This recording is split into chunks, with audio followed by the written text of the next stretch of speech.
Hi guys! So, Roxy here. Gusto ko sana kayong turuan kung paano gumawa ng dashboard report gamit ang Data Studio ng Google. So, yung iba kasing Excel users, wala silang Microsoft Excel na latest version. So, kung gumagamit ka ng 2010, 2007 na Microsoft Excel, medyo outdated na yan at saka limited yung mga dashboard capabilities niya. So, I have here a sample raw data. Kinopy-paste ko lang ito galing sa Excel, tapos nilagay ko siya sa Google Sheets. If hindi kayo familiar sa Google Sheets, you guys can check our YouTube channel naman. Meron kaming Google Sheets tutorial doon. So, you can also go to sheets.google.com sa isang browser, and then pwede kayong gumawa ng blankong Google Sheet dyan or using a template. So, etong raw data ko na to, naka-ready na siya. Actually, consolidated na siya. So, ang sikreto kasi ng reporting is that you know how to consolidate your raw data. And maayos yung database mo. So, ang ideal raw data is dire-diretso siya hanggang sa baba, no? And you will have different dates, different products, yung mga sales data, product code. Tapos I have here month and year na actually in-add ko lang yan galing sa Excel. So nilagyan ko ng mga numbers yung start ng month kasi it's easier for us to sort them. So nagiging hack yan ng mga Excel users usually kapag nagsosort sila sa pivot or nagsosort sila sa charts, no? So nilagyan ko na lang siya ng mga numbers representing kung ano yung mga month number niya. And I have here year. Tapos, meron din tayong transaction number, yung state, the date, product ID, wholesale price, and unit sold. So, we're gonna assume that we have a data hanggang 2022. Okay? So, medyo advanced na tayo. Ayan. So, meron tayong data hanggang 2022. Alright. So, when you are working with data, wag ka agad gagawa ng report. I-analyze mo muna yung raw data and i-check mo kung ano ba dito yung mga categorical. Usually, yung mga categorical, so, from the root word categories, no? So, ano ba dito yung mga headers or data na are considered categorical? So, if you're gonna do filter, mapapansin mo naman na let's say yung product, you only have limited number of products, so pwede yung maging categorical. Kumpara mo naman siya sa transaction, yung transaction ID kasi, syempre hindi mo naman siguro gugustuhin gumawa ng report na by transaction number kasi sobrang dami ng transaction ID, so hindi siya magiging effective for reporting. For the state, we have limited number of states. Sa Australia, the date can be a value, pwede rin siyang categorical. Okay, if you want a daily report. So, yung month and year, considered na time series type of data yan. Pero pwede rin silang maging categorical if you want a breakdown of monthly report o kaya naman yearly report. Okay. So, yan. Mag-start na tayo. So, once na you have this data, dapat nakasave yan sa Google Drive mo. Okay? So, tandaan mo lang kung ano yung account na ginamit mo. Kung saan nakasave etong data na to. So, kung usually sa mga students ko, let's say, binigay ko yung link, tapos kung nasa loob kasi sila ng class, they have to use the link, pero they have to click file and make a copy para ma-save yung copy nila sa sarili nilang Google Drive folder. Kasi usually yung binibigay kong raw data is nakasave doon sa folders ko. Okay? Yung sarili kong account. So, para magkaroon ka ng copy, you can click make a copy para sure na ma-save yan doon sa folder mo. So, once na you have the copy na, you can go ahead and go to datastudio.google.com. I'm gonna try to simplify yung mga terminologies na gagamitin ko dito sa discussion na to kasi yung Data Studio, very technical yung mga terminologies niya. So, I'll try my best to simplify yung mga terminologies, no? So, I'm not gonna be very technical na doon sa terms para tuloy-tuloy tayo sa discussion. So, once na you are inside the datastudio.google.com, siguro yung mga first-time users sa inyo, you might see the welcome window. Meron pa dyan na kailangan nyo i-authorize. So, just follow the instruction hanggang sa mapunta kayo dito. Okay? Kasi you might see a different window, lalo na kapag first time mong gumamit ng Data Studio. So, just follow the instruction. If they want you to accept or to authorize Data Studio, then just go ahead hanggang sa makita mo na itong window na to na merong templates and blank report, and sa baba naman yung mga files na meron ka. So, when you are working with Google, usually ang dami-dami mong email accounts, no? So, make sure na dito sa taas, you have to check kung anong account yung nakalog in. So, I remember yung account na to is dito siya sa letter G, yung GAL220 ko na email account. So, gamitin natin yung GAL220 doon sa Data Studio. So, make sure na pareho yung account na gamit mo. So, nagbabago kasi siya, especially if you have a lot of email accounts. So, the reason why they have to be the same is, syempre, diba, ipupull mo kasi yung raw data na galing doon sa Google Sheet. Alright. So, eto na siya. You will see the files here, sample files na ginawa ko sa classes.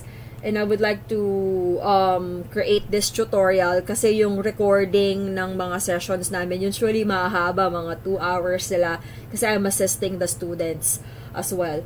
So, etong mga nasa taas, sample templates yan if you want to have an idea kung ano yung mga reports na yan. Pwede mo naman siyang i-click, no? Tapos, gagawin natin is we're gonna create a blank report. So, we're gonna create a basic dashboard for beginners para maraming mga newbies ang makapag-upskill. So, sa baba naman, you will see here the files kasi auto-save siya, diba? If you're gonna create a blank report, nag-auto-save yan. So, hindi mo kailangan i-press lagi yung Control-S. Nag-automatic save na yan. Kaya makikita mo na siya dito sa baba. If you want to delete them, you have an option here. Ayan. You have some options here naman to follow. Okay? So, I'm gonna press back. Napindot ko siya. Ayan. So, gawa tayo ng blank report. I'm gonna click blank report now. And you will see this add data to report. Kumbaga, ito yung mga pwedeng panggalingan ng mga raw data natin. So, meron dyan mga iba't ibang platforms, meron mga SQL servers, ayan. So, iba-iba yung mga pwede niyang panggalingan. So, we're gonna use the basic one, which is Google Sheets. So, if you're gonna click Google Sheets, you should be able to see the raw data na pinakita ko kanina. So, kapag hindi mo nakikita dyan, possible na iba yung account na ginagamit mo sa Data Studio or possible na baka naka-Excel format yung file na nasa Google Drive mo. So, dapat naka-Google Sheet format siya. So, etong first column is actually the folders, no? Parang ito yung mga all items mo, lahat ng files, regardless kung sino yung owner. Meron naman yung owned by me. Ito yung mga ikaw yung author. Tapos, merong shared with me. Ayan, mga starred, URL, open from Google Drive. So, yan yung mga pwedeng panggalingan. So, ang gagamitin natin for this tutorial muna is the all items or owned by me. So, we're gonna be using Data Studio. So, if you click that, lumalabas na dito sa third column yung mga sheet tabs. So, we're gonna use sales data raw. Okay? So, kailangan i-click mo siya kasi mag-error yan kapag na-click mo itong instruction. So, do not click itong parang square kasi i-open niya yung file. So, just click itong worksheet mo and make sure na naka-highlight siya ng light gray. And we're gonna check this these two boxes here na use first row as headers at saka include hidden and filtered cells. Ayan. So, mas safe kasi kapag nakaselect yan. Kasi usually yung raw data natin, nasa unahan naman yung mga row headers natin. Tapos, possible na baka mamaya naka-filter ka dyan para isama niya pa rin doon sa report.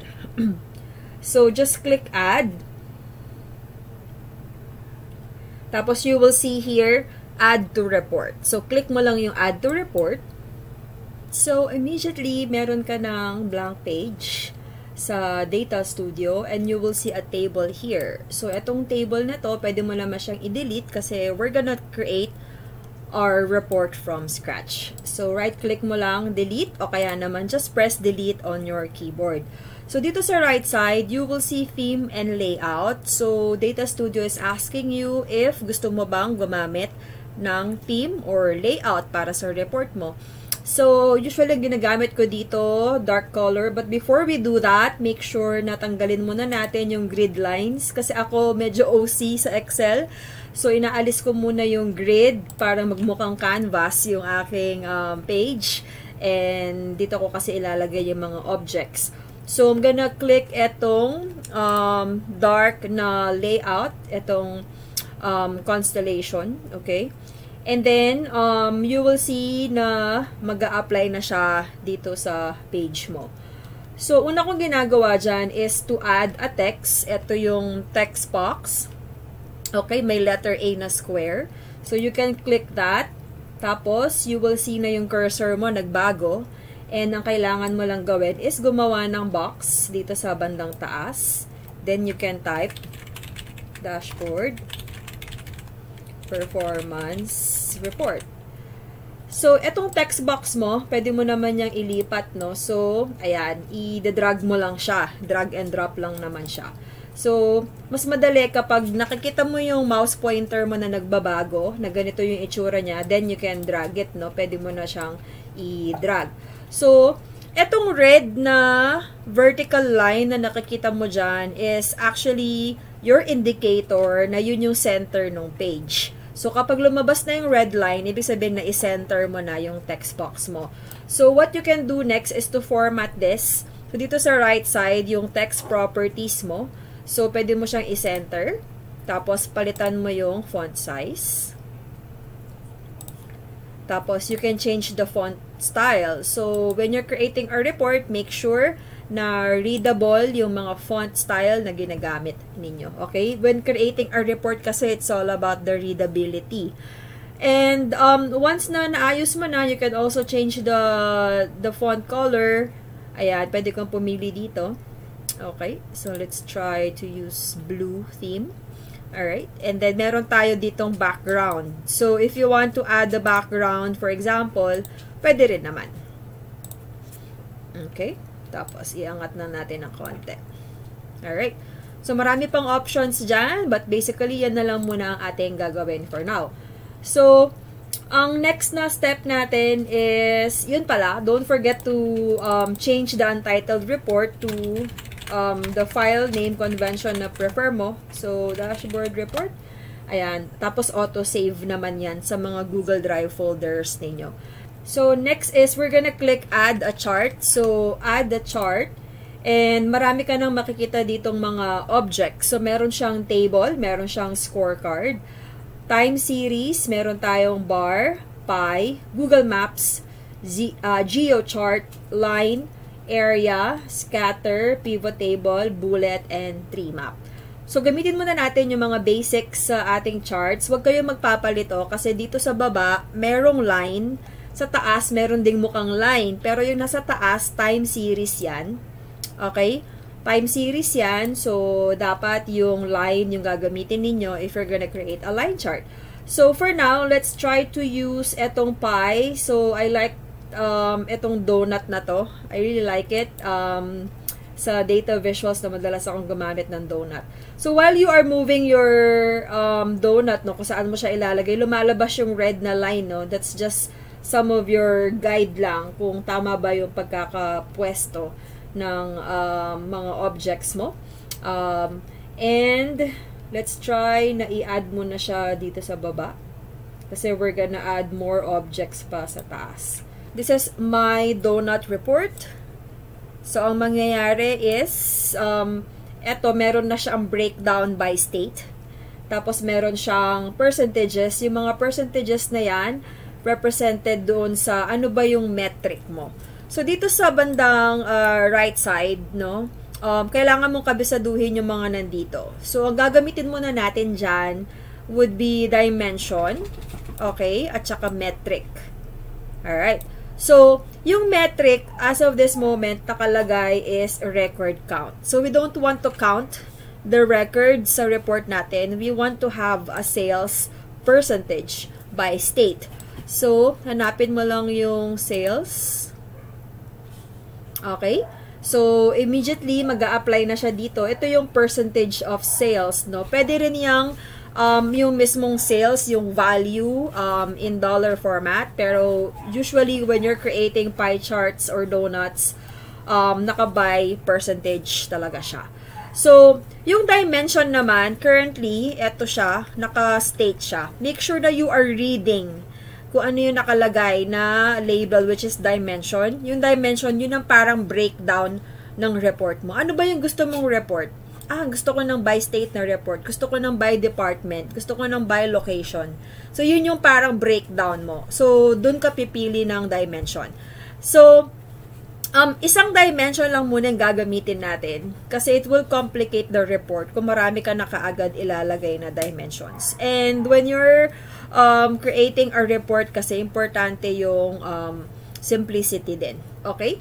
Imbes na you are trying to be very technical and hindi naman maintindihan yung report mo. So, this is our simple donut. And gagawa pa tayo ng isa pa. So, just go to add a chart. And we're gonna select a line chart. So, yung smooth line, eto siya. Eto yung jagged line, no? Yung matutulis yung corners niya. Eto naman yung smooth yung line. So, we're gonna position it here. Tapos, habaan natin siya ng konti. Yung mga line charts, guys, lumalabas na eto yung sa baba. Parang nag-alternate yung x-axis niya. No? Nag-alternate siya. Ibig sabihin, kulang ka sa space. So, kailangan mo siyang i-stretch pa para magkaroon siya ng enough na space. Pero yung iba kasing state, sobrang haba nila. So, we don't want a line chart by state. So, we're gonna change the dimension here. We're gonna change it to month. Ayan. Pero, the problem is yung kanyang sorting. Okay? Kasi okay na yung metric niya. Tingnan nyo yung metric, naka-sales siya. Ibig sabihin, yung values na gusto mong i-plot sa chart mo is yung sales, no? Sales na field. Tapos, yung sa sort naman, dito sa baba, ang current na sinusort niya is sales, which is dapat yung isosort niya is yung month. So, click mo lang yung field na yon, tapos you can change this to month. Tapos, para sunod-sunod siya, kasi ngayon, naka-December to January siya. Pwede mo i-click yung ascending order dito. Ayan. So, magkakasunod na siya January to December. Nakasort na. Importante na nakasort yung months. Hindi siya pwedeng mag-shuffle. Kasi, paano mo malalaman how you performed on a monthly basis? Tumaas ba yung profit mo from January to December? That's all we wanted to know, no? Kaya, importante na hindi mag-shuffle yung mga months na yan. Again, yung iba sa inyo, baka hindi nila nakikita, kasi na-experience ko sa ibang student, hindi nila makita yung sort. Yun pala, kailangan lang i-scroll. So, find the way, if you don't have a mouse na merong scroll, ito yung meron siyang parang scroll. So, kung wala kayong ganong mouse, try to use your trackpad para ma-scroll ninyo ito. Very confusing kasi yung iba, na-scroll nila yung page. Ayan, na-scroll nila yung page. Which is dapat, ang i-scroll mo is etong data panel. Okay? So, yung data panel na to, dito sa right side, kailangan ma-scroll mo siya hanggang sa makita mo yung sort. Kasi yung iba, hindi nila makita yung sort. Yun pala, hindi lang siya nakababa. Ayan, kailangan pa siyang ibaba. Alright? So, make sure na naka-month siya in ascending order. So, if you want to add numbers, no, or data labels, kasi 'di ba, etong pie natin meron siyang mga percentages. So, eto namang line chart natin, pwede mo rin siyang lagyan ng mga values. So, just go to Style tab, and then just click Show Data Labels. Okay? So, yan. Makikita mo yung mga mismong values ng mga data points na meron ka. Alright? Next, we're gonna add another chart. This time, we're gonna be using a bar chart. So, bar chart. Lagay natin siya dito. And I want a breakdown of dimension of product naman. Gusto kong makita yung performance ng sales namin by product. So, I'm gonna expand this. Tapos, makikita mo na parang hindi nababasang mabuti yung mga text dito sa part na to. Yan. No? So, ang gawin mo lang is i-point mo lang yung mouse pointer mo in between the text and the bar. Tapos, mag-change yung mouse pointer mo. Okay, magiging double-headed arrow siya. And just slightly drag it papunta sa right. Ayan. Para mabasa yung text. Remember, readability ng report is very important. So, ayan. Make sure na nababasa na siya. Then, you guys can finalize this. Ang gawin mo lang is maglagay ka ulit ng data labels. So, show data labels dito sa style tab. Okay? Alright, para lumabas yung mga data labels na yan. Next, we're gonna add another one. So, this time, let's try adding column chart. Ayan. Okay. Let's place it here. Habaan natin konti. Ayan. Bitawan mo siya kapag meron na siyang vertical red line. Okay? Alright. So, ito naman, nag-by state na naman siya. So, pwede mo naman yung palitan dito sa dimension ng year. Okay? So, we're gonna try by year naman. So, now we have a yearly sales report. No? So, meron siyang 2018 hanggang 2022 na report. So, lagyan natin siya ng data labels. Okay? Para makita mo yung value. Pero sa ngayon, naka-record count siya. So, if you want to see naman, not the sales, but you want to see the number of units sold, so, quantity, no? Kanina yung sales amount. Ngayon, quantity naman yung titingnan natin. So, you can click units sold here. Ayan, para magbago yung value mo, 2 units sold. Pwede mo i-check yung legend na nasa taas, etong bandang taas na yan. Ibig sabihin yan yung metric mo. Okay, yung metric, again, yun yung mga values that you can calculate. Pwede mo i-sum, i-average, or i-count. Okay, so next, we're gonna add another object. Pwede tayong maglagay ng pivot table report, no? Siguro kung gumagamit kayo ng Excel, familiar kayo sa pivot table report. So, we're gonna place it here. Bawasan natin yung height. Habaan natin. Ayan. So, make sure na nababasa yung mga text, no? Kasi, kung kulang yung space, ayan, 2018, 2019, 2021 lang yung makikita mo. So, kailangan mo siyang i-stretch para makita mo yung 5 years na report. Okay? So, pwede mo ring, ayan, i-drag siya dito para mabasa natin yung mga products. Okay? Tapos, pwede mo namang i-adjust yan ng isa-isa. Ayan. So, ayan, nababasa na yung product and yung breakdown ng per year. So, pivot report, usually summary table yan. Etong breakdown niya is by product, tapos by year naman siya sa taas. So, dito sa bandang right side, yung row dimension mo, yung row is the product. Eto siya. Okay? Yung column dimension mo, yung nandito, is by year. So, pwede mo naman siyang pagpalitin. No? If you want to remove yung by year, pwede mo i-click yung X dito, yung X button dyan, para mawala yung by year. Okay, that's how you can remove a field na nakalagay sa report mo. Next, konti na lang, malapit na tayong matapos. We're gonna add some scorecards. Yung mga scorecards na yan, parang short, ano lang siya, summary lang siya ng mga numbers or values na meron ka sa report mo. So, meron tayo ditong record count. Let's change that to sales.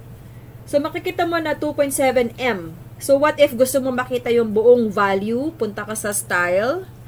Ayan. Tapos, alisin mo yung compact numbers. Okay? So, kulang siya ng ayan, ng lapad. So, kung gusto mo naman na shortcut lang siya, ayan, kulang yung space mo, pwede mo naman siyang i-compact. Alright? So, yan. So, eto yung mga scorecards natin. So, para uniform, dapat guys, kapag gumagawa kayo ng report, pantay-pantay yung mga lapad at saka yung mga alignment ng mga objects ninyo pantay-pantay. Okay? Kasi importante yan sa data visuals. Pwede mo siyang i-center dito. So, kanina naka left alignment lahat. So, you guys can click etong mga center dito. So, click mo lang yung center. Ayan. Okay? Next, yung gagawin naman natin is the controls para kapag mag-review tayo ng report, very interactive siya. So, we're gonna click add a control. Meron tayong drop-down list. And we have this area na pwedeng paglagyan. And then, we're gonna use naman date range control. Kanina, drop-down. Tapos, eto naman, date range.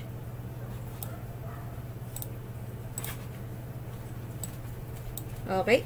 So, if you guys would like to format etong mga scorecards, again, meron siya sa style. Pwede mong lagyan ng background color. Okay. Let's try this then.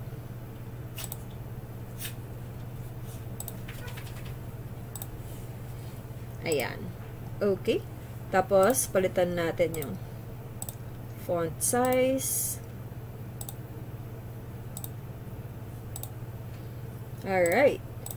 So, this is basically our dashboard report. And, paano ba to ginagamit? So, para magamit mo siya, ang gagawin mo is i-click mo yung view na button dito sa taas. Kasi naka-edit mode tayo. So, view mode tayo.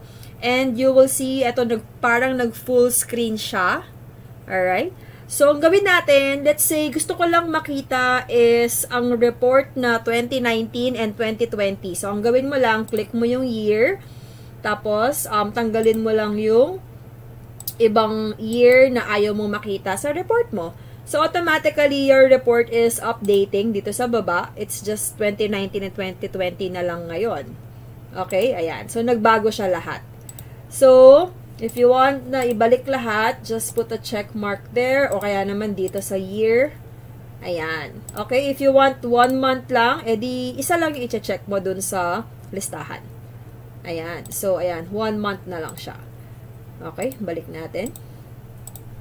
Date range naman, ayan, pwede kang pumili ng date range. Ito yung start date mo. Let's say, September hanggang September 30. Just click apply. O kaya naman, pwede mong gamitin to. Pwede kang mag-click ng last 7 days. Apply. Ayan. O kaya naman, do you want to see the report last year? So, click mo lang dito yung last year. Apply. So, etong report na to is a sales performance ng last year. Okay, last year lang. So, makikita mo yung breakdown niya by product, yung monthly report of last year, at saka ano ba yung mataas na sales sa mga state na meron ka doon sa report. Okay? So, yan. Alright. So, okay. Ayan. So, para bumalik siya, just select auto date range. Alright? Yun yung ginawa ko kanina. Okay.